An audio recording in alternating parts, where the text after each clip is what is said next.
It is the 41st millennium. For 10,000 years, the master mankind has sat immobile upon the golden throne, a silent witness to the slow rot of his dream. We are a species sustained by the currency of suffering, governed by 12 souls whose decrees send billions to their graves without a second thought. We call this necessity. We call it survival. But the universe has a memory for the innocent blood spilled in the name of a stagnant empire. A flickering rift tears through the sublevels of the Imperial Palace, a fire not born of the warp, but of a deeper, more primal justice. It does not smell of ozone or sorcery. It reeks of brimstone and scorched conscience. An anathema has arrived, not a demon of the ruinous powers, but a spirit of vengeance. He comes not to conquer, but to audit the toll of 10,000 years of sin. The High Lords of Terra have long played God. Now, they must look into the eyes of the rider and see their own reflection. The High World of Terra does not know the concept of natural dawn. It knows only the rhythmic cycling of artificial lumens and perpetual, choking embrace of the toxic smog shroud. In the subsector of the Imperial Palace known as the Pillar of Formality, Logis-class Serf 7 Alpha, 9 labored under the crushing weight of a 1,000-year-old backlog. His life was measured in the scratching of a quill and the rhythmic thrum of the great ventilation fans. But tonight, the thrum changed. A low, guttural vibration began to rise from the tectonic plates of the palace foundations, a sound that was not the hum of a plasma reactor or the grinding of tectonic stabilizers. It was a predatory snarl, a mechanical hunger that vibrated in the marrow of 7 Alpha 9's bones. The air, usually tasting of recycled oxygen and stale incense, suddenly turned thick with a heavy, cloying scent of burning rubber and ancient brimstone. High above the logic stacks, the thermal sensors of the Adeptus Arbites flickered into a frantic red. An anomaly was tearing through the lower strait of the hive, moving at speeds that defied the congested geometry of the slums. On the tactical hololiths, it appeared as a streak of impossible white heat, a midnight sun rising from the depths. This was no civilian transport or noble's grav glider. The Arbites' executioner teams, hardened by decades of suppression riots, felt an instinctive, cold dread. As the anomaly breached the primary transit spine, the Vox channels erupted into a cacophony of static and screams. It wasn't the sound of a battle. It was the sound of men encountering a truth they were never meant to see. Reports flooded in a rider clad in leather and bone, mounted upon a machine of screaming chrome and living fire, ignoring the laws of gravity as it scaled the vertical spires of the holy world. The rider did not stop for the barricades of the Adeptus Arbites. When a rhino transport was slewed across the transitway to block his path, the entity did not swerve. With a roar that sounded like a million souls crying out in unison, the health cycle ignited, its wheels turning into spinning saw blades of ethereal flame. The bike hit the armored transport not with a crash of metal, but with a surge of metaphysical force that melted the thick ceramite like wax. The Arbites opened fire, their bolters spitting mass reactive shells that should have shredded any living thing. But the shells simply passed through the rider's flaming skull, or were incinerated in the aura of his heat before they could impact. He was an anathema to their reality, a ghost of vengeance that refused to be acknowledged by the physical laws of the Imperium. Logis 7 Alpha 9 watched from a high balcony as the rider passed. He saw the great engine up close, a skeletal figure whose head was a bare skull wreathed in a halo of dancing, sentient fire. The rider's eyes were not eyes at all, but twin pits of infinite, searing darkness that seemed to pull at the very soul of anyone who dared to look. As the rider moved, he left behind a wake of scorched stone and blackened corpses. These victims bore no marks of bolt or fire or blade. They simply sat where they had fallen, their eyes turned into charcoal, their faces frozen in expressions of absolute, soul-shattering realization. It was a judgment of the damned, delivered in a heartbeat. The Logis felt a heat against his chest. His own purity seal was curling and charring in the rider's presence, the holy wax melting as if in shame. The alarm bells of the inner palace began to toll, a deep, mournful bronze sound that hadn't been heard in a century. The anomaly had bypassed the outer aegis, not through guile or sorcery, but through sheer, unstoppable intent. To the senses of the tech priests, the rider was a thermal impossibility.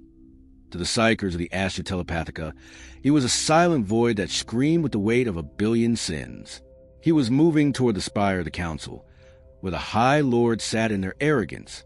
The atmosphere of Terra, usually heavy with the stagnation of 10 millennia, was now electric with a new, terrifying energy. The hunt had begun, but for the first time in the history of the Throneworld, the hunters of the Inquisition were the ones who felt like prey. The spirit of vengeance had come to audit the accounts of the masters of mankind. Within the vaulted seclusion of the Ordo Malleus Bastion, Inquisitor Vane of the Silver, I watched the sensor readings with a cold, calculating detachment. His chamber was a fortress of psychically tuned silver and hexagrammic wards, designed to repel the most potent demons of the warp. Yet, as the anomaly drew closer, the protective runes began to weep blood. This was a phenomenon Vane had never encountered in his 3 centuries of service to the Golden Throne. The entity did not possess the chaotic, oily resonance of the Imperium. It felt like a concentrated strike of solar flare, a searing, singular purpose that burnt through the Inquisition's unbreakable barriers as if they were dry parchment. To Vane, the intruder felt less like a demon and more like a cosmic correction, a fundamental force of nature that had finally found its way to the heart of a decaying empire. "Engage the containment protocols," Vane commanded, his voice a rasp through a bionic throat. Behind him, 3 gray knights in Terminator plates stepped from the shadows, their Nemesis Force halberds humming with a lethal blue light. They were the Imperium's ultimate answer to the supernatural, the incorruptible hunters of the abyss. As the heavy blast doors at the end of the hall began to melt, not inward, but dissolving into slag from an intense, localized heat, the knights formed a defensive wall. The air in the corridor reached a temperature that scorched the lungs, and then the silence was broken. The sound of a heavy metal chain dragging across the stone floor echoed with the finality of a funeral bell. Out of the white-hot fog stepped the skeleton, his leather duster wreathed in flickering tongues of violet and orange flame. The lead gray knight, Brother Captain Drago, stepped forward, his psychic presence flaring like a second sun. "Abomination, return to the warp or be unmade by the Emperor's light," he bellowed, thrusting his halberd forward. The rider did not stop. He did not even raise a weapon. He simply walked into the aura of the night's psychic storm. The holy wards that usually disintegrated demonic flesh did nothing to the rider. Instead, the fire on his skull flared brighter, turning a harsh, blinding white. The rider reached out a skeletal hand and gripped the blade of the power weapon.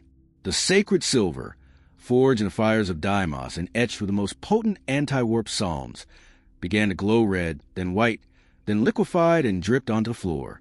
The knight froze, his mind reeling as the rider's silent gaze pierced his helmet's lenses. Inquisitor Vane watched in horror as the rider bypassed the knights, ignoring them as if they were mere statuary. The rider's path was not random. He was following a trail of spiritual scent that Vane realized, with a jolt of terror, was a collective guilt of the palace's inhabitants. The rider paused before a massive mural depicting the Great Crusade, his skull tilting as if listening to the whispers of the billions who had died to fuel the Imperium's engine. He reached out a hand, and the paint on the wall began to bubble and peel, revealing the charred stone beneath. The rider was not just a physical threat. He was a living desecration of the Imperium's carefully curated myths. He was anathema to their lies, a mirror held up to a civilization built on the bones of the innocent. "Why do you not strike them down?" Vane whispered, his hand hovering over a vortex grenade. The rider stopped and turned his head, the flames of his crown roaring in a sudden gust of invisible wind. For the first time, a voice echoed in the Inquisitor's mind. Not a telepathic intrusion, but a sound like grinding tectonic plates. "They are not the ones who order the harvests," the rider intoned, his voice dripping with the weight of ages. "I seek the architects of this misery. I seek the High Lords." With a sudden, violent twist of his wrist, the rider swung his chain, shattering the reinforced windows of the bastion. He stepped out into the open air of the Terran sky, his health cycle materializing beneath him from thin air, and roared off into the darkness toward the inner sanctum, leaving the Inquisitor to wonder if the sanctity of Terra was merely a shroud for a mountain of sins. The halls of judgment within the Adeptus Arbite's grand precinct fortress were designed to break the spirit of any man. Here, the Lex Imperialis was administered with a cold, unyielding finality that saw a billion sentenced to the servitor factories or the penal legions for the slightest deviance.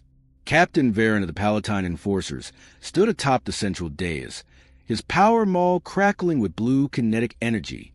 He had been told a demonic engine was approaching, but nothing in his decades of crushing hive rebellions prepared him for the sound. It was a mechanical scream that tore through the chanting of the law scribes, the roar of machine fueled by the righteous fury of the damned. When the doors of the great hall burst inward, they didn't just break. They vaporized into a spray of molten shrapnel that turned the front line of enforcers into screaming pyres. Out of the inferno rode the rider, his Hell Cycle's tires leaving grooves of liquid stone in the sacred floor. Varen roared the order to fire, and the hall erupted in the rhythmic thud of heavy stubbers and the sharp crack of bolter rounds. The air became a hailstorm of lead and explosive mass reactives. The rider didn't flinch. He leaned into the turn, his cycle skidding in a perfect arc, and lashed out with his chain. The weapon extended impossible distances, whistling through the air with the sound of falling whip. It caught a suppression team in their midsection. The enchanted links didn't just cut to their carapace armor. They ignited the very air around them, cauterizing the wounds as it bifurcated men and metal alike. The rider wasn't just fighting. He was harvesting. Cease fire. By the throne. Look at his face. A sergeant screamed, dropping his weapon. The rider had come to a halt in the center of the hall, the engine of his bike idling with a sound like a growling lion. He dismounted, the flames of his skull licking at the ceilings, hanging banners of the Lex Imperialis. He walked toward High Judge Malachi, the man responsible for signing the death warrants of entire subsectors to meet resource quotas. Malachi, a man who had never felt a moment of guilt in his century of life, reached for his digital laser. Before he could fire, the rider's hand was around his throat. The leather of the rider's glove hissed against the judge's pampered skin, the smell of burning fat beginning to rise. The rider pulled the judge close, his empty sockets locking onto Malachi's terrified eyes. "You've spent a lifetime weighing the souls of others," the rider intoned, his voice a low, gravelly vibration that shook the windows. "Now, it's your turn to feel the weight." This was the penance stare. In that moment, the High Judge was no longer in the palace. He was in every dark cell, every grueling manufactorum, and every bloody execution dock he had ever overseen. He felt the collective agony of the millions he had discarded as inefficient. His screams were not physical. They were the sound of a soul being hollowed out by its own history. Within seconds, Malachi's eyes turned into milky, sightless orbs of ash, and his body slumped, a hollow husk of meat with no spirit left animated. A heavy silence fell over the halls of judgment, broken only by the crackle of the rider's flames. The remaining enforcers, men who had spent their lives instilling fear, were now paralyzed by it. The rider looked at them, his flaming head tilting as he scanned their hearts. He saw their complicity, their casual cruelties, but he also saw their blind obedience. "The law is alive, it has no mercy," the rider growled, remounting his hellish machine. With a violent kickstart, he sent a wave of fire outward that shattered the remaining stained glass windows depicting the Emperor's justice. He roared out of the precinct, leaving behind a hall filled with broken men who would never be able to look at their own reflections again. The rider's audit was no longer a rumor. It was a reckoning that was spreading to the spires of Terra like a wildfire. The Adeptus Mechanicus did not believe in ghosts, but they understood the language of heat and the resonance of the machine spirit. Within the cog spire of the Fabricator's district, Tech Priest Dominus Kroll observed the rider's approach through 100 multispectral lenses. To Kroll's cold, binary mind, this was a rogue engine of unknown provenance, a machine anathema that defied the laws of thermodynamics. As the rider breached the district's perimeter, Kroll initiated the canticles of neutralization. Thousands of Scuturi Rangers rose from their alcoves, their bionic eyes glowing with a rhythmic, pulsing red. They did not feel fear. They felt only the directive to dismantle the anomaly. The air was filled with the screech of binary prayer as a battery of Onager Dooncrawlers swiveled their massive eradication beamers toward the street, ready to reduce the intruder to a smear of scorched atoms. The rider met the mechanical wall with a fury that jammed the Tech Priest's Vox channels. As the eradication beam struck, the rider did not disintegrate. He absorbed the energy, his hellfire turning a brilliant, sickly green as it fed on the radiation. He roared forward, his cycle leaping over the jagged defensive line of the Scutarii. From the handlebars of his machine, he unleashed a wave of hell scrap, a metaphysical infection that bypassed the logic gates of the Mechanicus. Every server the rider passed suddenly shuddered, their lobotomized brains screaming as the spirit of vengeance forced them to remember the humans they used to be. The district's automated defenses, once the pride of Mars, began to fire upon themselves, their machine spirits driven into a murderous, repentant frenzy by the rider's proximity. Dominus Kroll watched his subcohorts fall into chaos and decided to intervene personally. Floating on a hover throne and bristling with mechadendrites, the tech priest engaged his macrostubber and Volkite blaster. "Your existence is illogical," Kroll droned, his voice a series of harsh metallic clicks. "Submit for disassembly." The rider skidded to a halt, his tires melting the sacred floor cogs of the manufactorum. He didn't use his chain. Instead, he pointed a skeletal finger at the Dominus. A jet of pure, concentrated hellfire erupted from his hand, clashing against Kroll's refractor field. The blue shield buckled, the holy geometry of the field failing as the rider's fire searched for a soul within the machine. Finding only a shriveled, cold heart encased in steel, the rider lunged, tearing a mechadendrite from its socket with his bare, burning hands. The duel between the spirit and the machine reached its peak when Kroll activated a localized stasis field, attempting to freeze the rider in time. For a microsecond, the flames of the rider's skull stood still, frozen in a silent explosion. But the rider's was not a physical constant that could be measured by Kronos. With a sound like a cracking mountain, the rider shattered the stasis field through sheer, unadulterated rage. He grabbed Kroll by his mechanical cowl and dragged him close. The tech priest's logic circuits fried as he was forced to process the binaries of sin, the cold calculations he had made to sacrifice millions of workers for a 0.5% increase in bolt shell production. The rider's voice was a static-heavy roar. "You traded your soul for iron. Now the iron will burn." The cog spire erupted in a series of chain reactions as the rider's presence acted as a catalyst of the machine guilt of the district. Massive forge hammers swung wildly, crushing their handlers, and vats of sacred oils ignited into pillars of black smoke. The rider remounted his bike. His flames now infused the flickering blue of the Mechanicus's own power grids. He left Dominus Kroll as a twitching pile of slag and logic errors, the tech priest remaining organic, eye weeping a single oily tear of realization. The iron ring had not closed around the rider. It had been melted by him. As the spirit of vengeance roared toward the inner sanctum, the cog spire behind him groaned and collapsed, a tomb of gears and unrepentant ambition. The inner perimeter of the Imperial Palace did not fall to the whims of common men. Here, the 7th Legion stood, the Imperial Fists, the Sentinels of Terra. Captain Dornsman, a veteran of 100 sieges, stood atop the bastion of martyrs as the reports of the brimstone anomaly reached his vox grill. He did not care for myths or spirits. He cared for fields of fire and overlapping kill zones. At his command, a dozen squads of intercessors took their positions, their yellow power armor gleaming like gold in the artificial twilight. They were the immovable object. When the sound of the rider's engine finally reached them, a low, rhythmic thumping that shook the very foundations of the bastion, the fists did not waver. They tightened their grip on their bolters, their hearts beating in the slow, controlled rhythm of the transhuman warrior. The rider appeared at the end of the long ceremonial bridge of the Phalanx Walk, a lone figure against a backdrop of 1,000 guns. Dornsman gave the order, "Pattern Gamma, eradicate." The bridge turned into a tunnel of screaming light. Las cannons and multimeltas, weapons designed to core out the hearts of titans, struck the rider with pinpoint accuracy.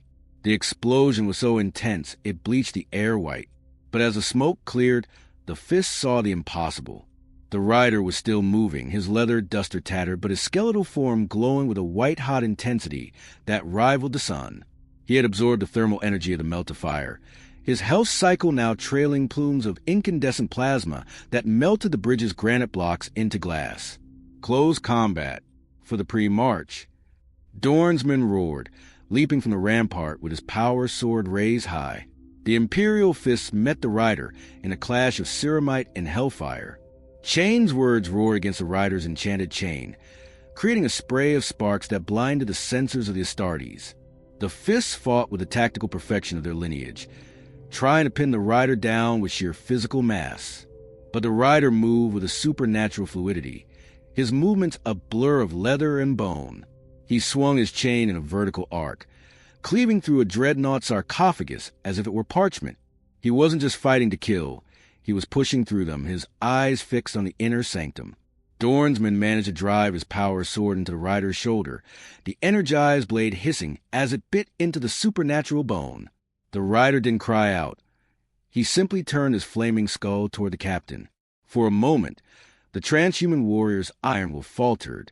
He saw, in the reflection of the rider's sockets, the sin of pride. The billions of lives the fists had sacrificed throughout history to protect mere walls and towers, placing the safety of the stone above the lives of the people. The rider grabbed Dornsman's helmet, his burning fingers leaving indentations in the reinforced plasteel. "You guard the cage," the rider growled, his voice vibrating to the captain's skull. "But who guard the souls inside?" The rider did not use a penance stare on his Astartes. Their indoctrination made their guilt a complex, buried thing. But he unleashed a pulse of pure, repentant heat that threw the entire phalanx backward. The yellow-clad warriors were left scorched and staggered, their armor's machine spirits wailing in distress. The rider remounted his bike and accelerated, jumping the gap created by the collapsing bridge. As he vanished into the shadows of the inner sanctum, the Imperial fists stood in the ruins of their impenetrable defense. They had not been defeated by superior arms, but by a force that rendered their physical might irrelevant. Captain Dornsman looked at his melted sword and, for the first time in his life, felt the cold touch of doubt. The Eternity Gate, the final threshold between the material world and the presence of the master of mankind. Here, the air was not air at all, but a thick, golden soup of incense and psychic resonance. Standing before the doors, massive slabs of adamantium and auramite that could withstand a supernova, were the Adeptus Custodes. They were the 10,000, the Golden Legion, beings who transcended the very concept of humanity. Shield Captain Tibonus watched the intruder approach through the long, silent corridor of the Hall of Victories. He did not vox for reinforcements. There were no reinforcements for the Custodes. They were the ultimate end of the line. As the rider's engine roar echoed off the trillion-year-old carvings, Tibonus felt a strange sensation in his chest. Not fear, for a custodian knows no such thing, but profound, cosmic friction. The rider was a paradox, a being of damnation, carrying a torch of truth. There was no parley. The Custodes moved with a speed that blurred the human eye, their guardian spears spinning in complex, lethal patterns. The rider met them with equal ferocity. This was no longer a lopsided slaughter against mortal men, or the cold logic of the Mechanicus. This was a clash of demigods. The rider's chain lashed out, met midair by the power fields of the custodian blades. The sound was like a choir of angels screaming in a furnace. Every time the rider's fire touched the auramite armor of the Custodes, it did not char. It shimmered, the gold reacting to the rider's heat by glowing with divine, blinding radiance. The hallway became a kaleidoscope of gold and hellfire, a battle fought in the heart of the most sacred space in the galaxy. The rider's bike was a weapon unto itself, drifting to the golden ranks, its tires carving vengeance into the floor of the Emperor's own house. Tibonus found an opening, driving his spear tip through the rider's ribs. The energy of the weapon, powered by the Emperor's own grace, flared violently. For a second, the rider's flames dimmed, turning a somber, ashen gray. But the rider grabbed the spear shaft, his skeletal jaw unhinging in a silent roar. He did not bleed. He exhaled a cloud of black, suffocating soot that blinded the custodian sensors. In that moment of darkness, the rider surged forward, his flaming skull centimeters from Tibonus's face. The custodian felt the weight of the rider's purpose. It was a singular, agonizing demand for justice that even the Emperor's chosen could not simply dismiss. "You guard a corpse," the rider's voice echoed, no longer a growl, but a booming peal of thunder that shook the Eternity Gate itself. "You guard the one who allowed this rot to grow." Tibonus struck back, his fist crashing into the rider's skull with the force of a falling star. "We guard the hope of mankind, abomination." The gate itself began to groan, the ancient machinery within sensing the presence of an entity that did not belong to the warp or the webway. The golden light of the Astronomicon, usually a beacon of purity, seemed to warp around the rider, drawn to his fire like a moth to a flame. The two forces, imperial divinity and infernal justice, began to bleed into one another, creating a vacuum of pressure that threatened to implode the entire hallway. The battle was halted not by a killing blow, but by a sudden, terrifying shift in the atmosphere. The great doors of the Eternity Gate did not open, but the psychic pressure behind them flared with the intensity of 1,000 suns. The Emperor's presence, vast, cold, and fragmented, seemed to acknowledge the rider. The custodes froze, their hypersenses receiving a command from the throne that they had not heard in millennia. Let him pass. The rider stood amidst the golden giants, his flames settling into a steady, rhythmic pulse. He looked at the massive doors, then back at the battered custodians. He did not gloat. He simply turned his cycle toward the council chamber of the High Lords, located in the spire above. The Golden Gate would remain closed for now, but the judgment of the 12 was no longer a matter of if, but when. The high chamber of the Senatorium Imperialis was a room where the fate of sectors was decided with a stroke of a quill, a place of suffocating opulence, and even more suffocating secrets.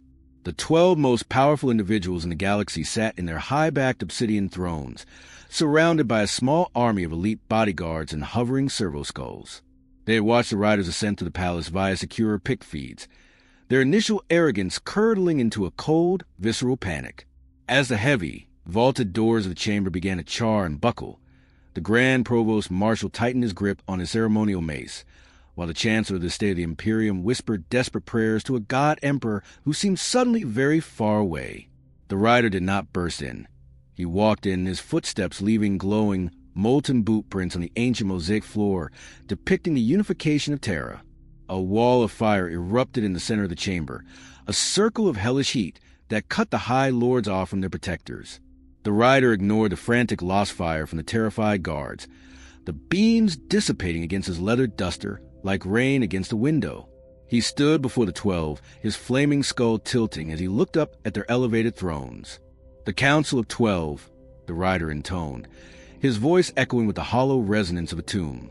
Architects of 1,000,000 genocides, managers of a galaxy's pain. The master of the Adeptus Astra Telepathica tried to lash out with psychic bolt, but as his mind touched the rider's consciousness, he screamed, his head bursting into blue flame as he was backfed the sheer, unadulterated agony of every soul the rider had ever avenged. One by one, the rider began the Audit of Souls. He did not need to speak. The air in the chamber became a living theater of their crimes. For the abbess of the Adeptus Sororitas, he conjured the faces of the millions burned at the stake for a heresy that was merely a cry for bread. For the master of the Administratum, he manifested the suffocating stacks of death warrants signed to satisfy a rounding error in a grain quota. The rider moved with a slow, predatory grace, his chain rattling with the sound of 1,000,000,000,000 shackles. The High Lords, who had spent their lives shielded by layers of bureaucracy and divine right, were stripped naked before the truth. Their necessity was revealed as vanity. Their survival was revealed as a thirst for power. The rider reached the Grand Provost Marshal, the man who enforced the Emperor's law with an iron fist. The Marshal tried to stand, his voice trembling with a final, desperate defiance. "We do what must be done. Without us, the Imperium falls." The rider grabbed the Marshal's face, his skeletal fingers digging into the man's jowls.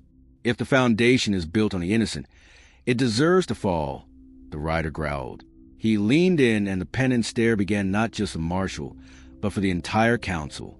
The room vanished, replaced by a psychic landscape of the Imperium's collective suffering. The High Lord were forced to feel the starvation of the hive slaves, the terror of the planetary purges, and the cold, lonely deaths of the billions forgotten by the very empire they served. The scream that erupted from the Senatorium was not human. It was the sound of a millennium of lives being burned away. When the fire finally died down, the chamber was a ruin of melted obsidian and scorched tapestries. Most of the High Lords lay slumped in their thrones, their minds shattered, their eyes turned to white ash. They were not dead. The rider wanted them to live with the weight of what they had seen, but they were broken beyond any hope of recovery. The rider stood in the center of the devastation, his own flames flickering low, his purpose nearly complete.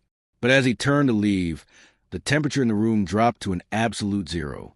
The air shimmered, and the golden light of the Lord Regent himself began to manifest at the far end of the hall.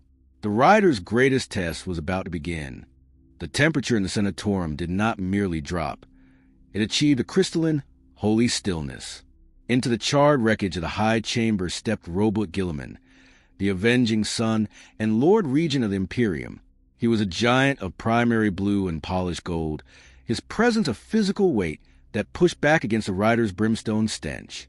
In his right hand, he wielded the Emperor's sword, a blade wreathed in a steady, solar fire that made the rider's hellfire look wild and undisciplined.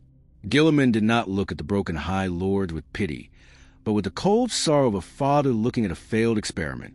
His eyes locked onto the rider's flaming skull. He did not see a demon, but he saw a threat to the fragile order he had bled to rebuild. "You have judged the flawed," Guilliman's voice boomed, melodic yet devastating. "Now you face the law." The collision was a cataclysm of light. When the Emperor's sword met the Hellfire chain, the resulting shockwave leveled the remaining obsidian thrones and blew out the reinforced viewports of the spire. Guilliman fought with the strategic perfection of a pre-march, his every strike calculated to exploit the rider's aggressive momentum. He moved like a living mountain, the hand of Dominion delivering blows that would have shattered a land raider's hull. The rider, however, fought with the chaotic unpredictability of an elemental force. He did not dodge. He flowed around Guilliman's strikes, his chain wrapping around the burning blade of the Emperor. The two fires, the golden light of order and the crimson flame of vengeance, gnashed at each other, creating a vacuum of heat that turned the air into a shimmering haze of plasma. "I have seen the sins of this empire," the rider roared, his voice cracking the marble floor. He swung his chain with such force that it dented Guilliman's armor fate, leaving a glowing, red-hot scar across the Primarch's chest. It is a monument of agony, built by a father who abandoned his sons. Guilliman's face tightened, a rare flicker of raw emotion breaking through a statesman's mask. He countered with a shield bash from the hand of Dominion that sent the rider skidding across the hall. "It is a dying light in an infinite night," Guilliman retorted, his sword descending in a shimmering arc. "Cruelty is the price of survival. Without the Imperium, there is only the maw of chaos." The two clashed again, their duel becoming a philosophical argument written in fire and steel. The rider caught the Primarch's wrist, the heat of his skeletal grip beginning to char the blue lacquer of Guilliman's gauntlet. For the first time, the rider attempted the penance stare on a being of transhuman divinity. As their eyes locked, the rider did not find the petty greeds of the High Lords. Instead, he found a bottomless well of duty, exhaustion, and a secret, crushing despair. He saw Guilliman's internal torment, the realization that the God Emperor he served was a nightmare of his own making. The rider wavered. He saw that the Lord Regent was his own executioner, carrying a burden of guilt that would have incinerated 1,000 mortal souls. But Guilliman's will was a fortress. He roared, a sound of pure, defiant grief, and channeled the Emperor's psychic might through his blade, blasting the rider back with a wave of golden force. The explosion threw the rider through the outer wall of the spire, sending him plummeting into the abyss of the Terran clouds. Guilliman stood at the edge of the jagged breach, his chest heaving, his armor smoking from the rider's touch. He looked down at the Emperor's sword. The blade was still burning, but it flickered with an unsteady pulse. The Primarch realized he hadn't won. He had merely survived an encounter with a mirror. Below, in the churning smog of the palace sublevels, the roar of a supernatural engine ignited once more. The rider had not been unmade. He had been refined. As the golden light of the Lord Regent faded into the gloom, both combatants knew the final reckoning wasn't for the Regent, but for the silent master who watched from the throne. The fall did not break the rider. It merely stoked the furnace of his intent. He did not land like a man, but like a meteor, cratering the Sanctum Imperialis' outer courtyard in a shockwave of brimstone. The air here was heavy with the presence of the Sisters of Silence, the Anathema Psychana. Their very existence was a void that drained the soul, a psychic null field designed to extinguish the fires of the warp. As they closed in, their executioner blades drawn, they expected the rider's flames to sputter and die. But the spirit of vengeance did not draw its power from the Empyrean. His fire was fueled by the fundamental debt of sin. The sisters recoiled in shock as their null effect failed. To them, the rider did not feel like a demon. He felt like the cold, hard vacuum of justice itself. He walked through their ranks, a silent reaper, his eyes fixed on the final destination, the doors to the throne room. The rider reached the threshold where the Astronomican's light was most blinding. This was a psychic lighthouse that guided humanity, a beacon powered by the daily sacrifice of 1,000 psychers. To the Imperium, it was holy. To the rider, it was a scream that never ended. He unleashed a mass penance, slamming his fist into the floor. The hellfire didn't spread outward. It flowed downward into the very psychic veins of Terra. The fire traveled through the tubes and wires into the pods of the choir, and for a fleeting second, the agonizing psychic scream of the Golden Throne was replaced by a roar of cathartic fury. The rider was forcing the entire palace to feel the cost of its light, not as a punishment, but as a realization. The golden fog of the sanctum turned a deep, bruised purple as the rider's fire began to bleed into the Emperor's radiance. He stood finally before the Golden Throne. The scale of the machine was horrific, a mountain of life-sustaining machinery, Gothic arches, and tangled cables that looked more like a torture rack than a seat of power. At its center sat the master of mankind, a bloated, skeletal husk of dry skin and ancient bone, kept in a state of eternal, agonizing half-life. The rider's flame stilled. The roar of his engine died down to a low, respectful hum. In the presence of the greatest sinner and the greatest martyr in human history, the spirit of vengeance found a soul that defied his logic. The Emperor's soul was a shattered mirror, a billion fragments of a god spread across the galaxy, each one enduring a separate, exquisite hell to keep the darkness at bay. The rider stepped onto the dais, his boots clicking on the gold-plated machinery. The custode stood frozen, unable to move as the Emperor's own psychic static locked their joints. The rider reached out a hand, not to strike, but to touch the cold, desiccated forehead of the Carrion Lord. As contact was made, the penance stare was initiated, but it was inverted. The rider was not judging the Emperor. The Emperor's sheer, monumental guilt for his failed dream flooded into the rider. The rider saw the Horus heresy, the loss of the Primarchs, and the 10,000 years of stagnation and blood. He saw the good man, who become a monster to fight monsters. The rider's skeletal frame groaned under the weight. His flames turned to blinding, solar gold, absorbing the Emperor's 10 millennia of silent, unvoiced penance. The chamber began to shake as the two forces reached an impossible equilibrium. The rider's voice, now echoing with the dual resonance of the spirit and the throne, filled the minds of every living soul on Terra. "The dead is seen," he spoke, a sound that felt like a healing wound. The rider realized the truth. The Emperor was already performing the ultimate penance stare upon himself, every second of every day, for eternity. He was his own judge, jury, and executioner. The rider stepped back, his skull smoking with a holy, white fire that had purified his own hellish essence. He had come to judge the High Lords, but he found a god who was already a prisoner of his own conscience. The rider turned away from the throne, his path now clear. He had seen the heart of the Imperium, and it was a wound that could never be closed, only endured. The Inquisitor Vane stood upon the shattered balcony of the Senatorum, his silver eye whirring as it tried to process the data slates of the morning's ruin. The anomaly had vanished as abruptly as it had arrived, leaving behind a terror that felt fundamentally altered. It was not a physical destruction, though the cog spires smolder in the halls of judgment were blackened husks, but a spiritual evacuation. The air, once heavy with a stagnant, oily weight of unquestioned authority, now felt thin and cold. The brimstone audit was over, and as the gray light of a Terra morning filtered through the smog, the silence was more terrifying than the rider's roar. The High Lords were being carried out in stasis coffins, their bodies intact, but their spirits burned away, leaving the most powerful empire in the galaxy effectively headless in a single night of fire.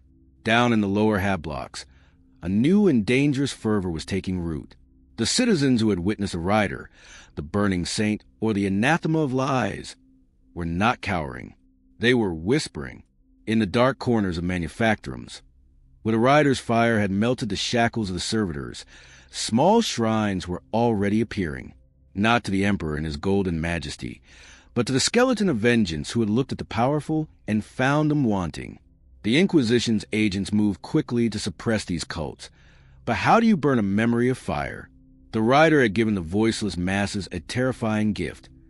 The realization that even the masters of the galaxy are subject to a higher, more brutal law than the Lex Imperialis. Lord Regent Roboute Guilliman spent the following days in secluded meditation within the library of Ptolemy. He looked at the new scar across his armor of fate, a jagged line of silvered metal that refused to be polished away. He had fought gods and monsters, but the writer had left him with a wound that logic could not cauterize. Guilliman realized that the writer was not a localized phenomenon, but a symptom of a universe that was finally beginning to reject the Imperium's cruelty. He issued the orders for the Reformation of the 12, hand-picking new leaders who had felt the sins of the writer's passing. He knew he was merely patching a sinking hull, but for the first time in millennia, the Lord Regent of the Imperium considered that perhaps survival was not the ultimate victory. Perhaps justice was. On the surface of Luna, far above the chaos of the palace, a single trail of scorched, glassy rock stretched across the Sea of Tranquility. There was no ship, no warp rift, and no signature of teleportation. The writer had simply ridden into the void, his work on the Throneworld complete. To the Ordo Malleus, he remained an unclassified threat, a spectral entity of retributive origin. To the common man, he was a myth that offered a cold comfort, that no matter how deep the spire or how thick the armor, the sins of the past eventually come to their due. The spirit of vengeance had left Terra, but it left behind the scent of brimstone and the lingering heat of a conscience that had been dormant for 10,000 years. The final report by Inquisitor Vane was brief and marked with the highest level of extremist cipher. It did not speak of casualties or structural damage. Instead, it contained a single, chilling observation that would haunt the Inquisition for centuries to come. "We have long feared the great devourer and the ruinous powers," Vane wrote, his hand trembling as he keyed in the final rune. "But we were looking at the wrong horizon. The writer did not come to destroy us. He came to show us what we have become. And as I look upon the Golden Throne today, I do not see a god. I see a debtor whose interest has finally come due.